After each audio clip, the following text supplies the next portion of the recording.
कंस ने क्या योजना बनाई?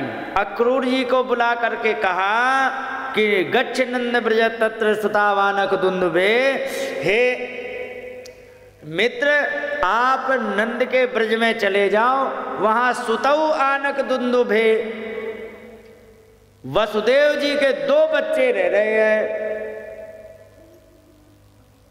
तो आशास्ते तब ही आने ने रथमाने न माचिर, वहां रह रहे हैं और उनको रथ से जल्दी लेके आ जाओ। अक्रूर जी ने पूछी ठीक है लेके तो आ जाएंगे, लेकिन बताओ किस लिए लाना है? अरे कि किस लिए क्या लाना है? उनको यहाँ ला करके घात इससे ही हानि, तो यहाँ ला करके उन्हें मरवा डालेंगे। अच्छा किससे मरवाओगे? क्योंकि काल कल्पेन हस्तिना, काल के समान मेरा एक हाथी है, उसे शराब वगैरह पिला के पागल करके उसे हम मरवा डालेंगे। अच्छा अक्रूर जी ने पूछी कि हे मित्र ये बताओ, बाई चांस एक्सीडेंटली जुगाड़ से हाथी वाला विकल्प नहीं सफल हुआ तो क्या करोगे? तो कही यदि मुक्तौ, यदि उनसे बच गया, हाथी से बच गए दोनों, ठीक है, यदि वे हाथी से बच गए तो यदि मुक्तौ ततो मल्लैहि घातये विद्युतोपमा, यदि वो छूट गए तो हम मल्लों से मरवाएंगे। वो है कैसे कि विद्युत उपमा, बिजली के समान फुर्तीले, उनसे मरवा डालेंगे। अच्छा अब बाई चांस उनसे भी बच जाए तो क्योंकि हम मारेंगे। अब अक्रूर जी की हिम्मत नहीं पड़ी क्या कि पूछ दे कि तुमसे भी बच गए, इतना कह दे तो उन्हीं की गर्दन पर आ जाए बात। इतनी हिम्मत नहीं, चलो ठीक है कोई बात नहीं। अच्छा मान लीजिए तुमने उनको मरवा डाला, सपोज दैट मरवा डाला, फिर क्या करोगे? अरे कि फिर क्या है? तयो निहतयोस तप्तान वसुदेव पुरोगमान, उनके मर जाने के बाद तप्त माने दुखी, क्योंकि उनके बच्चे हैं वसुदेव के तो वे तो दुखी होंगे। तो वे दुखी लोगों को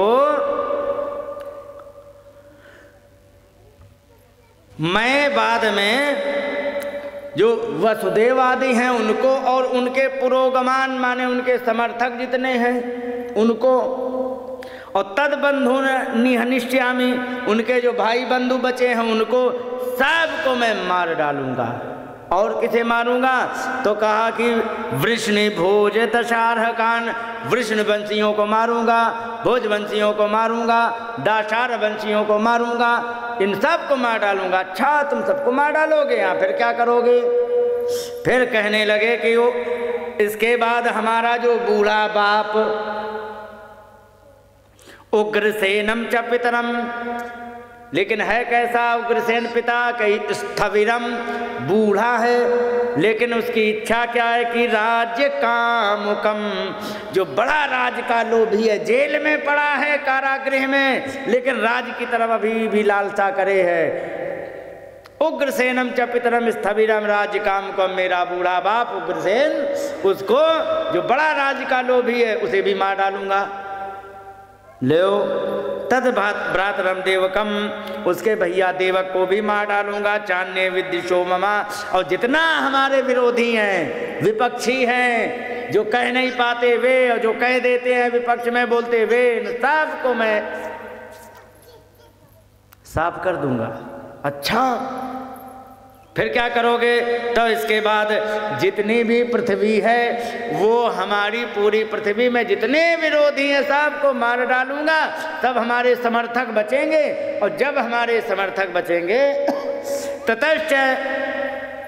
ततश्चैषामहि मित्र भवित्री नष्ट कंटका, इसके बाद पृथ्वी जो है ना पूरी की पूरी हमारे मित्रों से छाई होगी, और इसके बाद जितने भी हमारे कांटे हैं वे सब समाप्त हो चुके होंगे।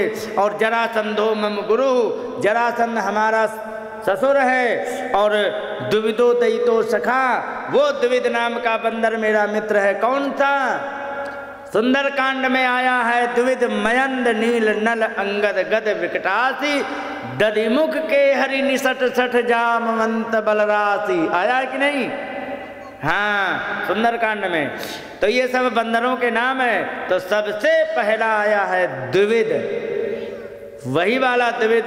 कंस कह रहा मेरा सखा है, द्विविद मेरा मित्र है। इसके बाद संबरो नरको बाणो मय्य कृत सौहृदा, सम्रासुर बाणासुर ये सब ने मेरे ऊपर मित्रता कर रखी है। और तैरहम सुरपक्षीयान हत्वा भोक्षे से महिम, और जितने भी देवताओं के समर्थक हैं इनको सबको समाप्त करके, और इसके बाद मैं पूरी पृथ्वी पे अकेला ही राज।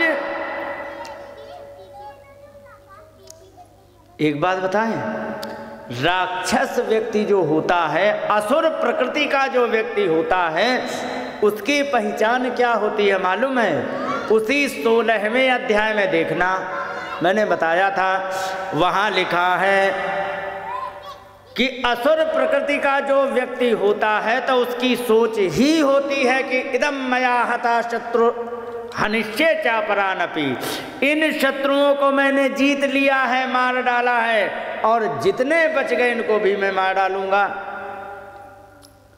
इदमस्तीदमपि में भविष्यन्ति पुनर्धनम, इनसे दूर रखो, दूर रखो, सामान से नो रिश्तेदारी। हाँ, क्योंकि इनका हिलाना हमारा कबाड़ा कर देगा। तो यहाँ पर कहा कि इदम अस्तीदमपि में भविष्यन्ति पुनर्धनम, ये तो मैंने समेट लिया है, ये मैं अभी कुछ देर बाद समेट लूंगा, ये सब मेरा हो जाएगा। ठीक है। और क्या कहता है? और कहता है असौ मया हता शत्रु हनिष्ये चापरानपि, इस दुश्मन को मैंने मार डाला, इसको मैं मार डालूंगा।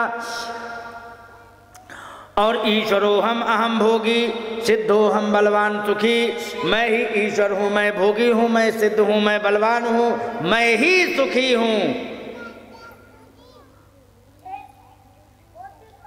इदम मध्यमया लब्धा इदम प्राप्त से मनोरथम, इसको मैंने प्राप्त कर लिया, इसको प्राप्त कर लूंगा। और इसके बाद कहा कि मैं ही तो धनी हूँ, दूसरा कोई धनी नहीं है। आढ्यो भी जन्मानस्मि कोन्यो सदृशो मया, मैं ही आढ्य माने धनी हूँ, अभिजन्मानस्मि बड़ा लंबा परिवार है। को अन्यो मेरे बराबर कौन, सदृशो मया मुझे जैसा।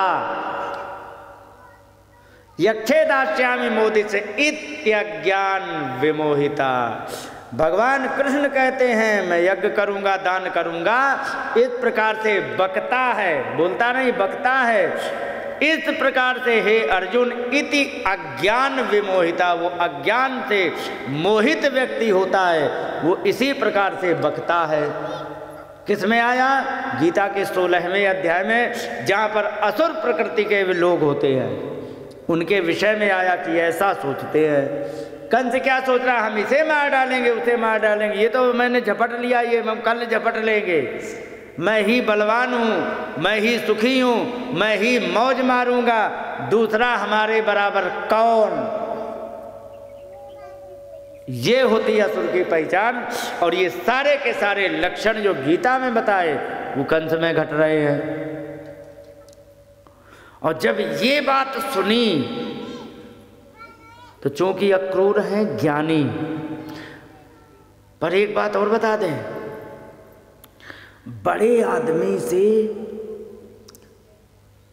सही बात कहने में बड़ा डर लगता है कि ऐसा ना हो कि उठावे तलवार हमारी गर्दन राधे राधे कर दे, हम इसे ज्ञान दें। और ये हमारे एक बार क्या हुआ कि एक पेड़ पर एक चिड़िया बैठी थी घोंसले में, ठीक है, बरस रहा था पानी, चिड़िया घोंसले में बैठी चोंच निकाल के बरसात का मनोरंजन कर रही थी, आनंद ले रही थी। वहीं पर आ गया बंदर और वो ठिठुर रहा था ठंड में, और चिड़िया मौज से घर बनाई थी।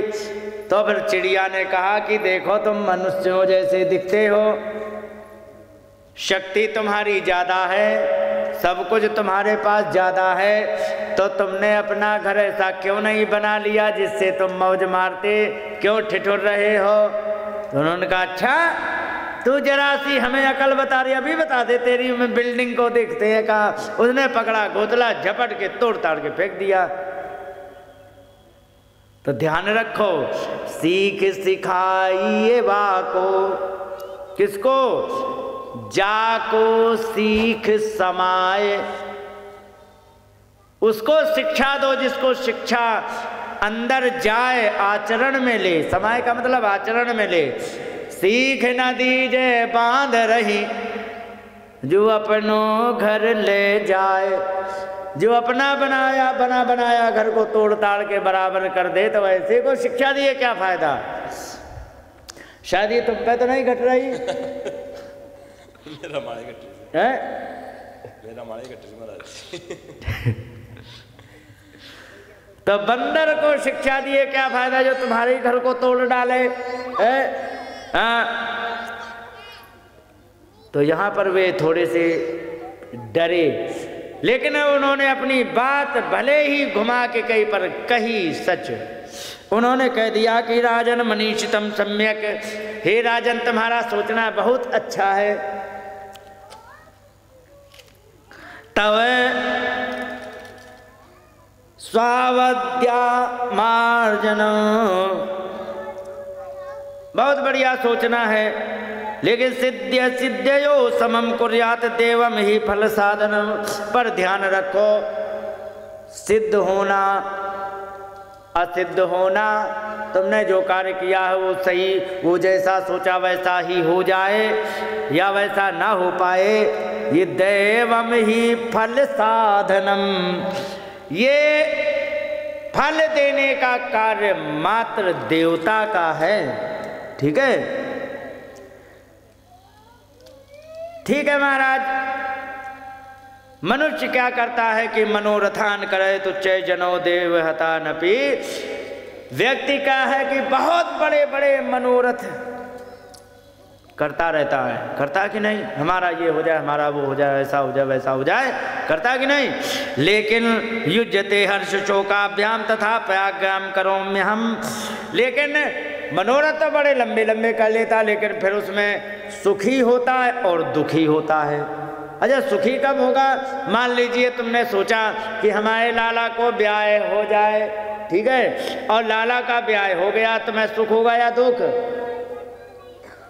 सुख होगा ना। तो काम बन गया, जैसा मनोरथ चाह वैसा हो गया, तो युज्यते हर्ष। और तुमने सोचा कि हमारा ये काम हो जाए, वो ना हो पाए तो दुख होगा ना। तो युज्यते शोकाभ्याम, तो युज्यते हर्ष शोकाभ्याम, फिर वह सुखी और दुखी होता है काम बनने या ना बनने के अनुसार। फिर भी छोड़ो, तुम्हें क्या प्रवचन दें, आप तो खुद समझदार हो, क्योंकि ऐसे ही कह सकते हैं उनके सामने।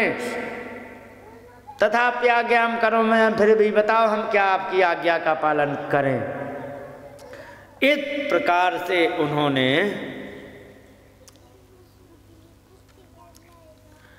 कहा। तो जा करके उन्होंने कहा कि कुछ नहीं, बस तुम वहीं चले जाओ, उनको लेके आ जाना। बोलिए गोविंद भगवान की जय।